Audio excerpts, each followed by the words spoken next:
کہ یہ اذان نبی سے ثابت نہیں ہے، صحابہ سے ثابت نہیں ہے، تابعین سے ثابت نہیں ہے، ائمہ مجتہدین سے ثابت نہیں ہے، اولیاء کاملین سے ثابت نہیں ہے، اذان ہی دینے کا شوق تھا تو نماز سے پہلے دے دیتے تو کچھ دیکھنے میں لیپ پوت کرنے میں چلتا تھی، لیکن اللہ نے کہا نہیں، میرے نبی کی سنت کے مقابلے پر بدعت تم نے گڑھی ہے، بدعت کا کلر الگ رہے گا اور سنت کا کلر الگ رہے گا، اذان سنت کے مطابق ہوگی تو نماز کے پہلے ہوگی، اور بدعت کی ہوگی تو اذان نماز کے بعد۔ اب بھگا رہے ہیں شیطان قبر سے۔ ارے بابا شیطان قبر سے کب بھگا رہے ہو؟ کہ جب سے یونیورسٹی قائم کا یہاں شیطان ہی تیار ہوتے ہیں کیا؟ پورے انڈیا میں پھیلا دیے گئے ہیں۔ ارے 20 برس پہلے تو تمہارے باپ کی قبر پر بھی اذان نہیں ہوئی تھی، تمہارے دادا کی قبر پر بھی اذان نہیں ہوئی تھی، آدم علیہ السلام سے لے کر سروری کائنات جناب محمد رسول اللہ صلی اللہ علیہ وسلم کے مزار پر نہیں ہوئی تھی۔ جتنے بے اذان والے گزرے ہیں کھود کھود کر پہلے ان کی قبروں سے بھگاؤ۔ کتنے دن سے اذان؟ اصل یہ ہے کہ بدعت کے کوئی ہاتھ پاؤں نہیں ہے، عقل سے مسئلے کرتے ہیں، عقلی گھوڑے دوڑاتے ہیں، منطق چلتی ہے۔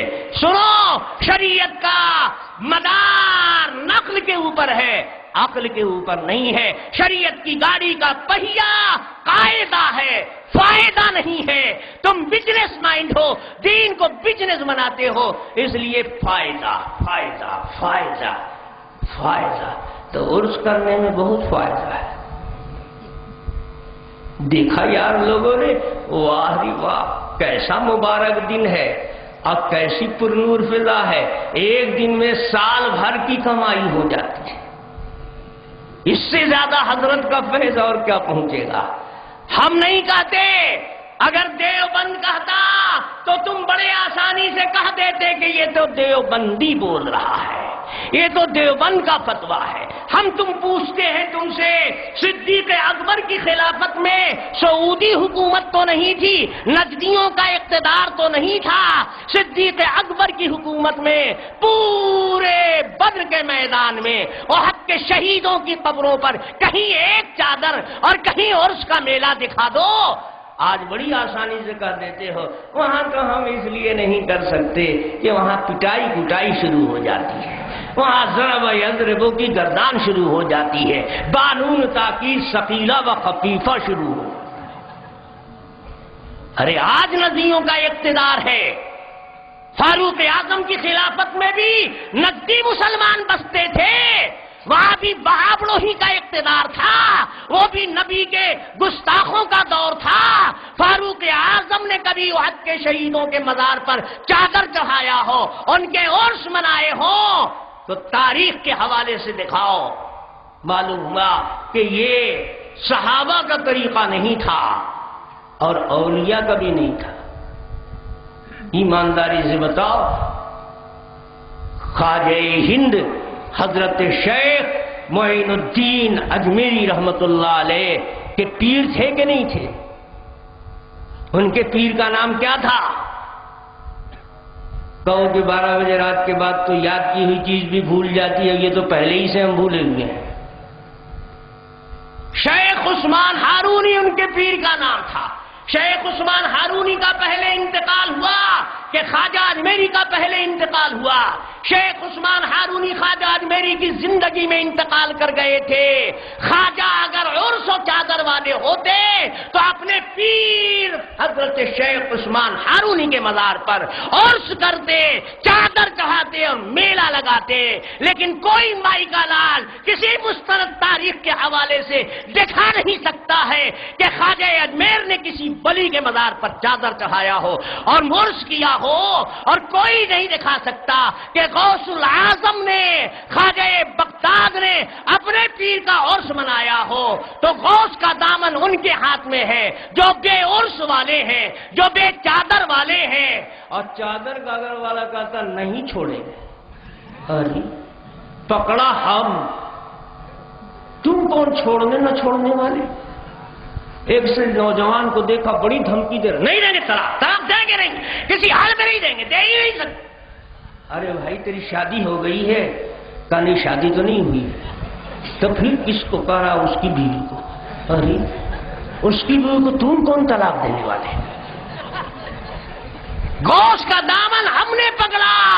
غوث قیام نہیں کرتے تھے، غوث فاتحہ نہیں دیتے تھے، غوث عرس نہیں کرتے تھے.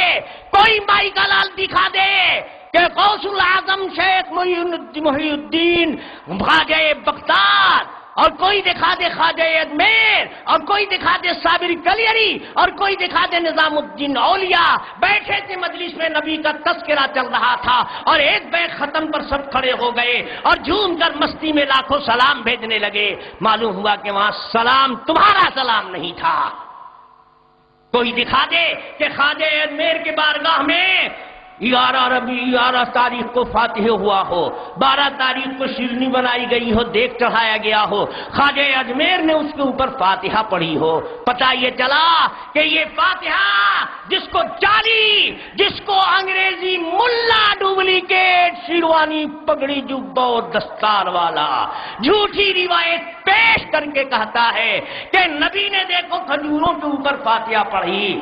اگر واقعی یہ فاتحے کی حدیث ہے تو مولانا احمد رضا خان صاحب لکھتے ہیں اپنی کتاب الحجت الفائحہ میں صفحہ 16 پر لکھتے ہیں فاتحے کے وقت شیرینی کا سامنے رکھنا بیکار اور عبث کام ہے. بتاؤ نبی نے عبث کام کیا؟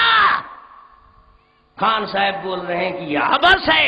معلوم ہوا کہ خان صاحب بھی جانتے ہیں کہ یہ سب حدیث فاتحے کے ثبوت کے لائق نہیں ہے، جعلی اور زٹیل باتیں ہیں.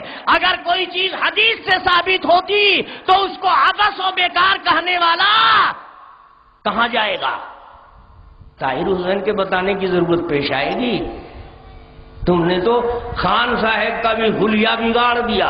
ایسا اجتہاد کیا کہ خان صاحب کی بھی کھٹیا کھڑی ہو گئی. خان صاحب کہتے ہیں فاتحے کے وقت میں شیرنی کا سامنے رکھنا محض جہالت ہے، عبث و بیکار کام ہے. بتاؤ اگر یہ حدیث سے ثابت ہوتا تو جو چیز حدیث سے ثابت ہو تمہارے یہاں عبث و بیکار ہو سکتی ہے. ہم تو 100 جان سے اس پر قربان ہیں، وہ تو سنت ہو جائے. پتہ یہ چلا یہ سب زٹیل قصے کہانی اب جی تو چاہتا ہے کہ ایک واقعہ آپ کو سنا لوں، چیخ چیخ کر، گلے پھاڑ پھاڑ کر، عالم کی شکل بنا بنا کر ایسے خر دماغ لوگ رعب جماتے ہیں علم والوں کے اوپر، عوام کی جہالت سے اور ناواقفیت سے فائدہ اٹھاتے ہیں. مجھے یاد آیا ایک جگہ ایک گدھا رہتا تھا، تو گدھے کو بہت پریشان کرتے تھے اس گاؤں کے بچے.